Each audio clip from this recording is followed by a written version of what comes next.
बिस्मिल्लाहिर्रहमानिर्रहीम। अस्सलाम वालेकुम। इमरान खान साहब कहते हैं कि 24 नवंबर गुलामी से निजात का दिन है। फिर इमरान खान साहब कहते हैं कि मुल्क में कानून की हुक्मरानी, आइन की पासदारी और इंसानी हकूक मुअत्तल हैं, जिसकी वजह से पूरी कौम का बाहर निकल कर कुर्बानी देना नागुज़ीर हो चुका है। कौम को फैसला करना होगा कि बहादुर शाह जफ़र की तरह मौत तक गुलामी का तौक पहनना है या टीपू सुल्तान की तरह मरते दम तक आज़ादी का सेहरा पहनना है। सऊदी अरब से मेरे मिसाली ताल्लुकात हैं।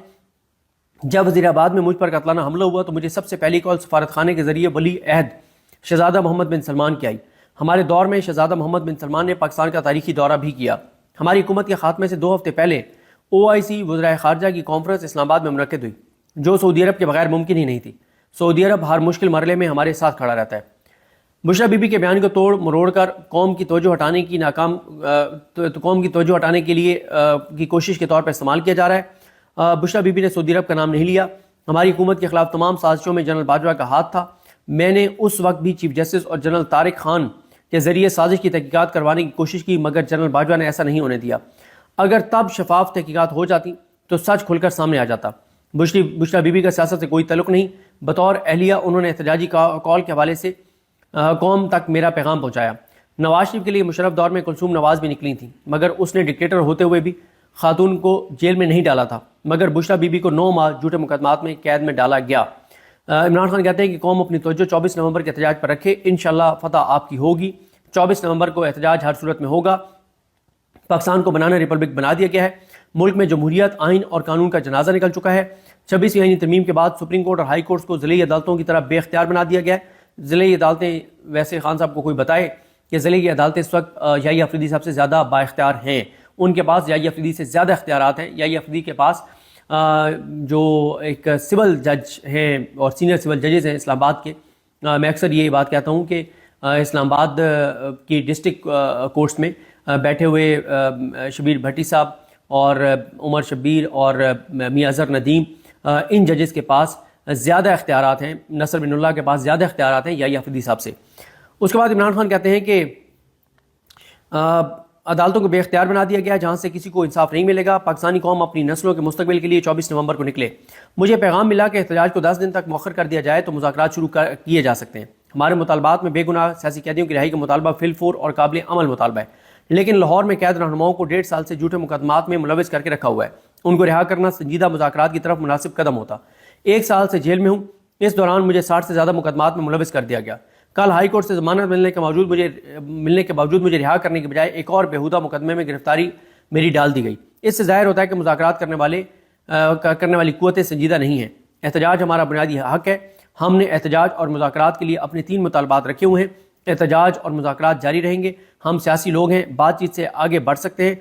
अगर वो बातचीत में संजीदा हैं तो हमारे अंडर ट्रायल लोगों को रिहा किया जाए। मुल्क में कानून की हुक्मरानी नहीं होगी तो कोई सरमायाकारी नहीं करेगा। चीन और हिंदुस्तान को ओवरसीज चाइनीज़ और हिंदुस्तानियों ने उठाया।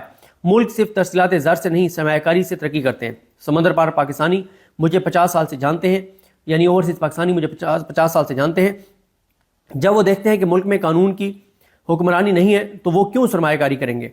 आप देखेंगे कि इतवार को ओवरसीज पाकिस्तानी सारी दुनिया में पाकिस्तान में जारी फस्तायत और जबर के खिलाफ तारीखी एहतजाज करेंगे।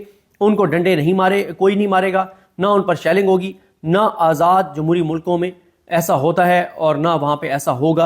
ये इमरान खान साहब की 24 के हवाले से जो बातचीत है वो है। देखें, मैं ये समझता हूँ कि हुकूमत ने पहला सरेंडर तो कर दिया है और दबाव में इन्होंने बड़ा ब्लंडर कर दिया। सरेंडर इस तरह से है कि ये बड़े बड़े गीदड़ भपकियाँ थी, दावे थे उनके लोग नहीं निकलेंगे और PTI के अंदर ग्रुपिंग हो गई है और एक बुशरा बीबी ग्रुप बन गया है, एक अलीमा खान ग्रुप बन गया है, तो एक फलाना ग्रुप बन गया है, तो एक फलाना ग्रुप बन गया है, तो कोई नहीं निकलेगा। तो ये बड़ा अपनी तरफ से अपना एतमाद दिखा रहे थे और कॉन्फिडेंस दिखा रहे थे, लेकिन इनको भी पता था और हम भी मुसलसल रिपोर्ट कर रहे थे कि ऐसा हरगिज़ नहीं है। और कम से कम 9, 4 और 5 अक्टूबर को जितने लोग आए थे उससे 10 गुना ज़्यादा लोग आएंगे और हमारी ये बात दुरुस्त साबित हुई है, क्योंकि हुकूमत ने जो इस वक्त इंतजामात किए हैं ये 4 और 5 अक्टूबर को भी नहीं किए थे। इस वक्त जब मैं आपसे बात कर रहा हूँ, GT रोड को जेलम और कामों की और एक और मकाम, 3 मकामात से GT रोड को मुकम्मल तौर पर बंद कर दिया गया है। अब आप मुझे बताएं कि वो लोग जो कोई इलाज के लिए जा रहा था, कोई फौतगी पे जा रहा था, कोई शादी पे जा रहा था, कोई और काम जा रहा था, कोई मजदूरी के लिए जा रहा था, वो उन लोगों का क्या बनेगा। मैं आपको बताऊं कि मुझे एक इन ड्राइव चलाने वाले भाई ने बताया کہ جب یہاں پہ لاک ڈاؤن تھا تو ایک ہفتہ بہت مشکل تھا ان کے لیے اور کوئی روزگار نہیں تھا. ایسے بھی میں نے لوگ دیکھے ہیں بائکیں کے اوپر بائکیں چلانے والے جو کہتے ہیں کہ ہم ایک دن میں جو 1000 روپے کماتے ہیں اسی سے ہم اپنے بچوں کے لیے آٹا اور سبزی کھانے کی چیزیں لے کر جاتے ہیں جو 1000 روپے وہ کماتے ہیں. اور یہ جس طرح سے لاک ڈاؤن ہے, انٹرنیٹ بند, اس سے یہ آپ دیکھیں کہ جو نوجوان یہ فوڈ پانڈا کے اوپر کام کرتے ہیں, اس طرح سے سروسز دیتے ہیں, ان بیچاروں کے روزگار کا کیا ہوگا. کبھی آپ کو میں یہ کہوں گا کہ کبھی آپ یہ جیسے اسلام آباد میں میٹرو ہے, میٹرو پہ کام کرنے والے نوجوانوں کو مل کے تو دیکھیں کہ بہت کم تنخواہوں پہ جو کام کر رہے ہیں ان کی کوالیفیکیشن کیا ہے. ایم اے ایم فل نوجوان بھی میٹرو میں کام کر رہے ہیں. یہ ہمارے ملک میں روزگار کی صورتحال ہے. اور کئی بائکیں چلا رہے ہیں, کئی کریم اوبر اور ان ڈرائیو چلا رہے ہیں, لیکن سب جن کا کام ایپس کے ساتھ ہے اور جن کا کام اس طرح کا ہے کہ انہوں نے لوگوں کو ایک جگہ سے دوسری جگہ پہنچانا ہوتا ہے, وہ تمام کام رک جائیں گے. اور کئی لوگ ان کے گھروں میں فاقے ہوں گے, وہ گھر میں کھانا نہیں اپنے بچوں کو کھلا سکیں گے. لیکن ان کو کیا, چوروں ڈاکو لٹیروں کو اس سے کیا فرق پڑتا ہے؟ ان کی ذات اور مفاد کا معاملہ ہے اور ان کو تو کوئی فرق نہیں پڑتا. لوگ بھوکے خدا نخواستہ مرتے ہیں, مر جائیں, خودکشیاں کرتے ہیں, خودکشیاں کریں, لیکن ان کا فوکس اپنی ذات اور مفاد اور کرپشن اور لوٹ مار ہے. ٹرانسپورٹ بند کر دی گئی ہے, جو ٹرانسپورٹ کے اڈے ہیں ان کو نوٹسز جاری کر دیے گئے ہیں. لاہور میں ایون کہ جو لاہور کے اندر جو روڈ ہیں ان کو بند کیا جا رہا ہے, لاہور کے اندر کنٹینر لگائے جا رہے ہیں اور رنگ روڈ کو جو ہے وہ بند کیا جا رہا ہے یا بند کر دیا گیا ہوگا. اسلام آباد میں مزید کنٹینرز لگائے جا رہے ہیں. موبائل سروس بتایا جا رہا ہے بند کر دی جائے گی. مریم نواز خان صاحبہ جو جیو کے لیے رپورٹ کرتی ہیں اور فرام کوٹ روم نمبر 1 میں وسیم ملک صاحب کے ساتھ ان کا پروگرام آپ نے دیکھا ہوگا, بہت زبردست وہ پروگرام کرتے ہیں. تو مریم نواز خان صاحبہ نے یہ رپورٹ کیا ہے کہ انٹرنیٹ بھی بند کر دیا جائے گا, موبائل سروسز بھی بند کر دی جائیں گی, اور ویسے انٹرنیٹ تو ابھی سے سلو ڈاؤن جو ہے وہ کر دیا گیا ہے. اور اسی طرح سے جو پہلے آپ دیکھیں نا کہ رانا ثناء اللہ محسن نقوی پہ تنقید کر رہے تھے کہ انہوں نے زیادہ کنٹینر لگا دیے تھے, اب تو اس سے بھی ڈبل انتظامات ہو رہے ہیں.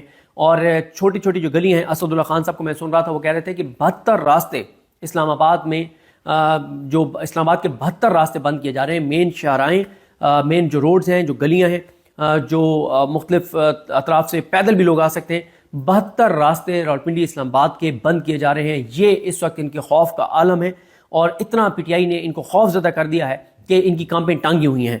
تعلیمی ادارے بند کر دیے گئے ہیں, تجارتی مراکز بند کیے جا رہے ہیں.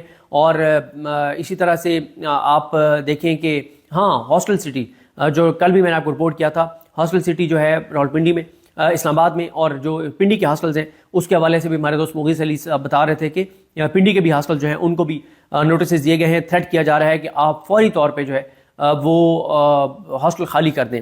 اچھا, میں نے یہ کہا ہے, میں نے یہ ٹویٹ بھی کیا ہے کہ ہاسٹل ایسے خالی نہیں کرائے جا سکتے, اور ہاسٹل جو خالی کرائے جا رہے ان کو چاہیے, اور جو تھریٹ کر رہے ہیں ان کے خلاف ایف آئی آر کی درخواست دے سکتے ہیں, وکلا سے مشاورت کر سکتے ہیں, اور وکیل ایسے اویلیبل ہیں, نہیں ہے تو آپ ٹویٹ کریں, آپ کو وکیل مل جائے گا, آپ کو وکیل گائیڈ کرے گا. اگر کوئی پولیس والا آپ کو تھریٹ کر رہا ہے, دھمکی دے رہا ہے, تو آپ اس کے خلاف جا کے اور تھانے میں ایف آئی آر کی درخواست دیں یا عدالت میں رجوع کریں کہ جناب ہمیں اس طرح سے تھریٹ کیا جا رہا ہے, ان کی آڈیو ریکارڈنگ کر کے رکھیں, ان کی ویڈیو ریکارڈنگ کر کے رکھیں, اور کیمروں کی فوٹیج نکال کے رکھیں, عدالتوں سے رجوع کریں. ورنہ یہ تو ہر چوتھے دن یہی ڈرامہ ہوگا کہ آج یہ ہو رہا ہے تو ہاسٹل بند کرتے ہیں, آج یہ ہو رہا ہے. میرا خیال ہے کہ ہاسٹل کے جو مالکان ہیں, جو اسٹوڈنٹس ہیں, ان کو عدالتوں سے رجوع کرنا چاہیے اس سے. اور اسی طرح سے یہ سرکاری یونیورسٹیز کے ہاسٹل کو خالی کروا رہے ہیں, اور یہ صورتحال ہیں.